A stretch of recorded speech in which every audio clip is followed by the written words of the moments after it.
But I do think that one great thing about Silicon Valley is that failure is not a big stigma. Hello everyone, and welcome back to the channel. Today, we will go through some of the times Elon Musk has described why we should always be thankful for our failures. In this interview, Musk explains that we should correct the mistakes of our past failures and prove to people why they should believe in our ideas. If others believe in us, then even more people will learn about our ideas and want us to succeed. If there is success, that the reward will be commensurate with the effort involved.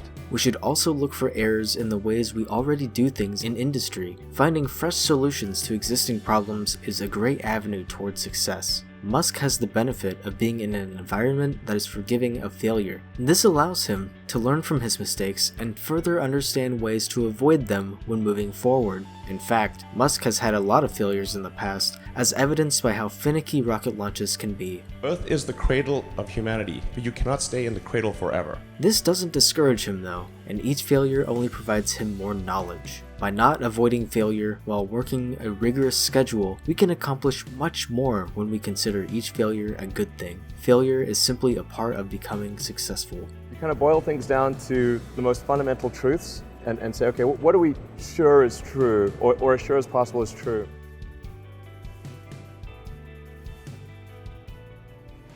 I mean, there are many that I think there's like some entropic basis for this. Like, there are many more ways to fail than to succeed. So, I mean, you have to explore, particularly like for a rocket, there's like 1,000 ways a thing can fail and like one way it can work. So you could have a lot of rocket failures to explore all the ways in which it could fail. But I do think that one great thing about Silicon Valley is that failure is not a big stigma. So it's like if you try hard and it doesn't work out, that's okay. Like, you can learn from that and do another company, and it's not a big deal. And I think that's really one of the great things about Silicon Valley.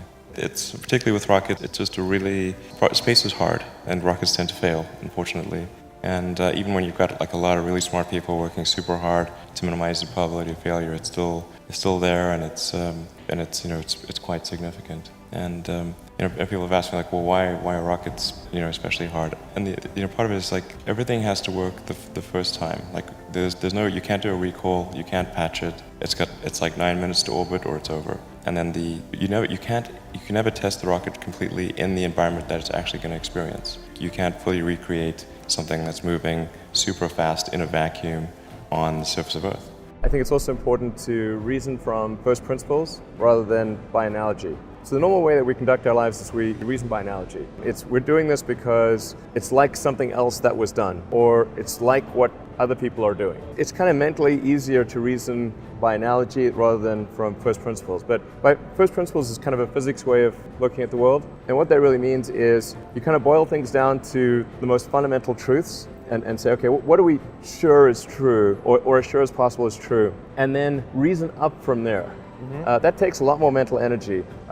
Sure. So somebody could say, in fact people do, that battery packs are really expensive, and that's just the way they'll always be, because that's the way they've been in the past. First of all, I really need to give some thought to, like, how can I provide advice that would be most helpful, and I'm not sure I've given enough thought to that to give you the best possible answer. But I think certainly being focused on something that you're confident will have high value to someone else, and just being really rigorous in making that assessment, because people natural human tendency is wishful thinking. So a challenge for entrepreneurs is to say, well, what's the difference between really believing in your ideals and sticking to them versus pursuing some unrealistic dream that doesn't actually have merit? That is a really difficult thing to tell you. Can you tell the difference between those two things?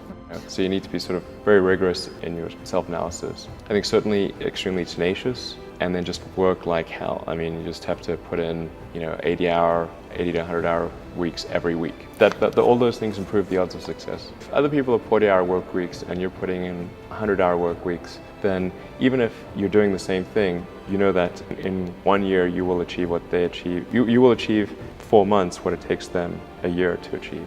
Think about a company. A company is a group of people that are organized to create a product or service. That's what a company is. So in order to create such a thing, you have to convince others to join you in your effort, and so they have to be convinced that it's a sensible thing, that there's at least some reasonable chance of success, and if there is success, that the reward will be commensurate with the effort involved. And so I think that's getting people to believe in what you're doing and in you is important. So in the beginning, there will be a few people who believe in you or in what you're doing, but then over time, as you make progress, the evidence will build, and more people will believe in what you're doing. So I think it's a good idea when creating a company to have a demonstration, or if it's a product, to have like a good mock-up, or if it's software, to have good demoware, or to be able to sketch something so people can really envision what it's about. Well, that's all for today. Thanks for watching, and consider subscribing for more motivational videos.